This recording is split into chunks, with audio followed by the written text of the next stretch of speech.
Closer than you think, right down the road, is the excitement of the Seminole Casino Immokalee. Close to where you love to be is exactly what you love to do. The Seminole Casino Immokalee, just minutes away. Michael Spiegel was set to be sentenced today for last year's brutal murder of his ex-wife and her fiancé. He killed the couple back on Fort Myers Beach just days before their wedding. A jury convicted Spiegel earlier this month. New at 6, we have live team coverage. NBC2 anchor Chad Oliver spoke with Sheriff Mike Scott this afternoon about the investigation into Spiegel's death. But we begin with Dave Elias. He talked to a friend of Spiegel's. And Dave, he told you he'd been planning to take his own life for some time, right? Yeah, Peter, that's exactly the case. In fact, it came as a shock to many since it was here in downtown Fort Myers that Michael Spiegel was expected to learn his fate for the death of his ex-wife and her fiancé. But his close friend tells me that it was Spiegel who wanted control of that rather than a judge. Judge Frank Porter was supposed to sentence Michael Spiegel today for the murders of his ex-wife Marilyn and her fiancé Harry Carlip. And it's very, very sad for the victims that they didn't get to have their closure today. That part bothers me. While the victims' family members weren't there, we did talk with Carlip's ex-wife Freddie, who feels Spiegel escaped justice. He seemed to be a very tortured man. Lance Wengren says Spiegel, who was 72, knew that he would serve the rest of his life in prison. I knew it was going to happen. Why not? Wengren, who met Spiegel in jail, said that he had the whole thing planned months in advance. Did he tell you how he was going to do it? Several different ways. That was just possibly the way he chose. He was a very smart man. Knew exactly what was going on. But his attorney, Robert Harris, was taken by surprise. I was speechless. I didn't know what to say or do. I asked if he felt justice was served. What the victims, I believe, wanted was unfortunately, for my client to suffer.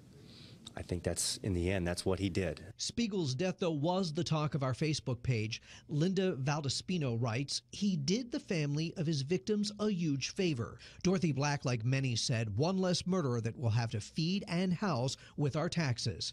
And perhaps Mary Palfuse sums it up best saying, quote, he wouldn't face the consequences of his sick actions.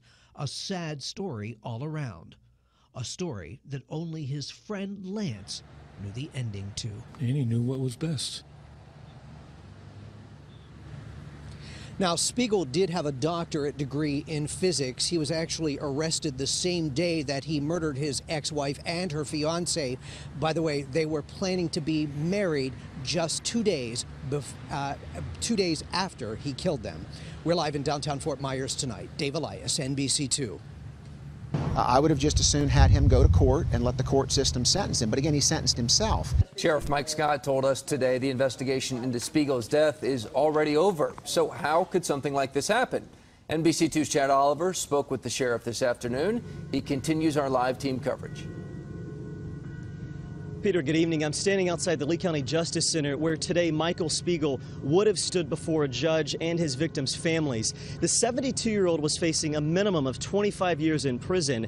Today, Sheriff Mike Scott told me Michael Spiegel was a man committed to sentencing himself. Michael Spiegel didn't die during a daring escape. Lee County Sheriff says Spiegel chose to end his life Sunday morning. While it's regrettable, I'm not aware of anything that could have been done to prevent it, short of having him restrained. Spiegel was one of 25 inmates under the supervision of one correctional officer in a two-story living quarter similar to this. Fencing floor to ceiling on the second floor with stairs connecting the two levels. At the corner of the stairwell, the top of the stairwell, and where the mesh ends, that's where he got on that and launched himself into the concrete head first. Mike Scott says Spiegel was not on suicide watch.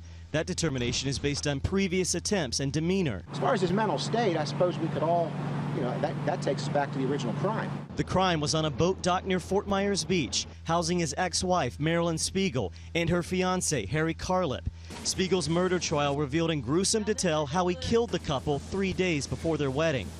Jurors didn't buy his attorney's insanity defense. The state argued it was an organized, goal-oriented plan. Sheriff Scott said Spiegel had a similar mindset when he ended his own life. He didn't jump out of a window. It's not like it was an escape risk. He thought about this and he carried it through. Sheriff Mike Scott calls Spiegel's death a straightforward case. His major crimes unit has already finished up their investigation.